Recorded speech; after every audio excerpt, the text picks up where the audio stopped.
Do you do deload, or what's the difference? First off, what's the difference between deload and devolume for the listeners? Okay, so essentially you could look at deload as a couple of different things. Deloading could mean you could drop off a percentage off the weights that you use. Essentially still maybe train at the same amount of intensity. You could maybe train within a rep in reserve or 2 reps in reserve just to maybe not completely fry your central nerve system. And then obviously at devolume, you would move across to the amount of workload that you've got over the course of that full training session. So you could essentially drop off maybe all top sets from that training session and just work at maybe back offset volume. So that could essentially drop you down to just 1 set per exercise if you're running a top set and a back offset. Again, that would allow you to work up to a relatively lighter load because it would only be your back offset loading. And then you would essentially, once again, still train it as close to the same intensity, maybe like I say an RPE of maybe 8 or 9, drop off 1 rep or 2 reps, depending what you had programmed. And that's really how they work along together. Personally, myself, I've never taken a deload or a devolume. The main reason behind that is because I train by how I feel. I don't actually logbook. I don't track anything. The most things you will see me track will be the videos that I post up on Instagram. That's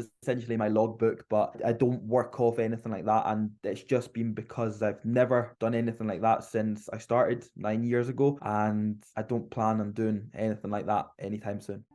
So you come from the UK. Are you a big fan of Dorian Yates? Have you been taken by him specifically? Obviously, you're training a lot more than maybe would be advocated by a true high intensity trainee, right? But is that someone that has inspired you to some extent with your training approach? Yep, 100%. Dorian was always one that I very much looked up to.